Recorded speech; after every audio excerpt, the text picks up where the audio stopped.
we live in a bubble of bewilderment where we don't even know the nature of the reality that we are interacting with and how it affects us, and crucially, when we got this information, how we can affect it and therefore control our own experience, how we can live life instead of life living us, which is what happens with most people. Yes. The way the human sense processes decode reality means that it only decodes a certain range of frequency. So visually, we can only see the holographic world, overwhelmingly. So you see people and you see buildings, you see computer here, and what you see between them is empty space. But that's only because the decoding processes of the body can't decode the frequency on which the consciousness energy field, the field, only on Be Positive, is operating at. And if we could see that, we'd realize all the form that we think is operating within empty space is operating as an expression of an energetic consciousness field, which connects everything. So when people say, we are all one, it's not just some trite phrase, it's physics. Again, it's the way the world works.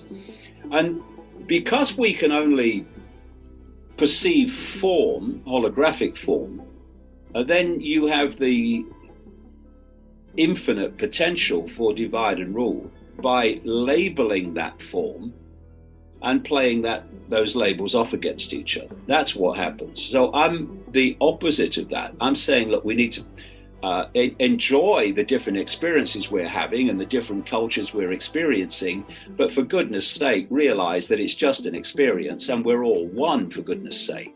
So how can that philosophy be in any way racist? Of course it can't be. And the attacks on me from that perspective are simply to demonize me because of the information I'm putting out there. That's the dynamic. There's an agenda for the world, and that agenda for the world is going to happen if it's left to happen. You are not going to persuade these psychopaths of this cult to stop doing what they're doing and stop advancing what they're advancing. You're not going to do it by persuasion. The only people that are going to stop this is the population. We end it or it doesn't end. And we end it not with violence, but with non-cooperation with our own enslavement. We end it by the power of no. These people have no power without human acquiescence. How can a few people, comparatively to the global population, tiny numbers of people, impose their will on the global population without the cooperation of the billions? They can't, it's impossible.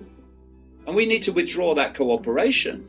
Not just go on marches and protests, which is good because it's a sign of public feeling, but then go back and cooperate, but to refuse to cooperate. If enough people say no, it's unenforceable. Not enough people to enforce it, let alone enough people to tell people to enforce it. The power is with us, but we've given it away and we continue to give it away. And one massive way we give it away is by realizing or thinking we don't have it. And authority is all powerful. It's not. It recycles our power that we give away back against us. But the massive way that these few dictate to the many is by controlling the perceptions of the many. And if anyone's watching this who only get their information from, usually anyway, from mainstream sources, well, you're being lied to 24/7. That's what they're there for. And if you believe the lies, they control your perception. They control your perception, they control your behavior, they control your behavior, they control the world, and they control your life. You know, we have to just grow a backbone and grow some self-respect to say, I'm not going to be told what to do. I'm going to, if you want me to do something, you've got to justify it to me, not with lies, but with substantial, supportable evidence. And I'm going to check it out anyway to see if you're lying to me, because you usually are. That's the whole story of history and authority. And if I find you lying, well, I'm not doing what you're telling me I've got to do. And it's over. And so it just shows you the power of no, because that's what these marches are saying. We're not going to have it. When enough people employ the power of no, a few people, they'll pick you off. But you reach a point of non-cooperation in numbers and it's over, because it's unenforceable. And that's where we need to come from the people, not to the politicians. The politicians answer to the cult. That's why there's been such coordination.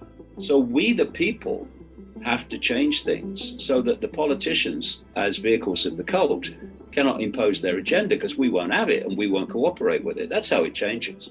We are a long way along the road compared with where we were in the spring of 2020. I'll tell you that, big time. But where we go from here, well, the power of no will decide. If what you say has validity, it will eventually be shown to be so, because circumstances will make it.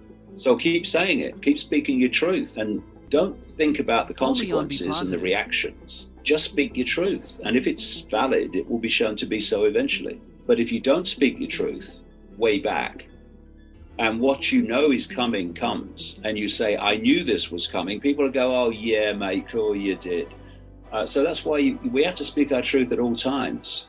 If you want to understand the world, find out where we're being taken, what the goal is, and then the world just opens up. Oh, so that's why they're doing that. Oh, so that's why that's happening. Instead of, what's happening? What's happening? Oh, what are they doing that for? It becomes so clear. And what you do is then you take control of your perception. Because it's very difficult to manipulate people, impossible to manipulate people when you understand the game. Because how does problem, reaction, solution manipulate you when you understand how it works? How does the totalitarian tiptoe manipulate you when you understand how it works? Know the game and you can win the game. Just stay calm. We are an infinite point of eternal consciousness on an eternal journey of exploring all possibility. That's as bad as it gets. This is just an experience. We can make it a nice experience, we can make it an unpleasant experience. We have the power to choose. And it's about time we realize that, because when enough people do, this cult is history. We need to appreciate the difference between those that control the microphones and so many people, not all by any means, but so many people and gathering in number who don't get to the microphones. You see the activists and the climate cult activists and the frickin' transgender activists and all that, and the politically correct activists, and then you talk to the public and you see a completely different perception to that. But because they dominate the microphones, as of course they do because that's the agenda, people can get the impression that that's what the population thinks. It doesn't. My father used to say, the silent majority is silent because it's got nothing to say. It's time for the silent majority to speak. And when we do, things will change, but not until. It simply comes to self-respect. I ask people, what are you doing allowing someone else to tell you what to think, to tell you what you can say, to tell you what you can believe? What are you doing? Where's your self-respect? And we live in a world of psychological fascism where people are constantly seeking to impose their beliefs on other people. We see it with religion all the time. We see it with the woke mentality all the time. I believe this, so you must believe that. And if people acquiesce to that, then tyranny rules.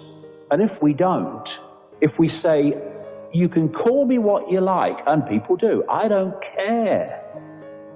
Call me this, call me that, call me the other. Well, thanks for sharing that with me. Have a nice day. But you say it anyway. And if enough people say it and refuse to bow to this psychological tyranny, imposing on our lives what we can be, what we can say, what we can think, the number of people being imposed upon is vast compared with the number of people doing the imposing. Stiffen the backbone, grow a pair, say what you believe, have self-respect in your own uniqueness, and don't let anyone take it away. And if we live in a world of multiple uniqueness, where everyone is celebrating their own uniqueness, all part of the same consciousness, yes, but their own unique point of attention, then that true diversity means tyranny can't reign. What does every tyranny want to do? Centralize everything, including perception. The more we celebrate our uniqueness, the more we are withdrawing from the ability of the few at the center to dictate to everybody. You will think this. I won't. You will say that. You won't say that. I will. What are they going to do? Why do people acquiesce and self-censor? Fear. Get rid of fear, the world changes. Because the world is controlled by fear. Delete fear, delete control.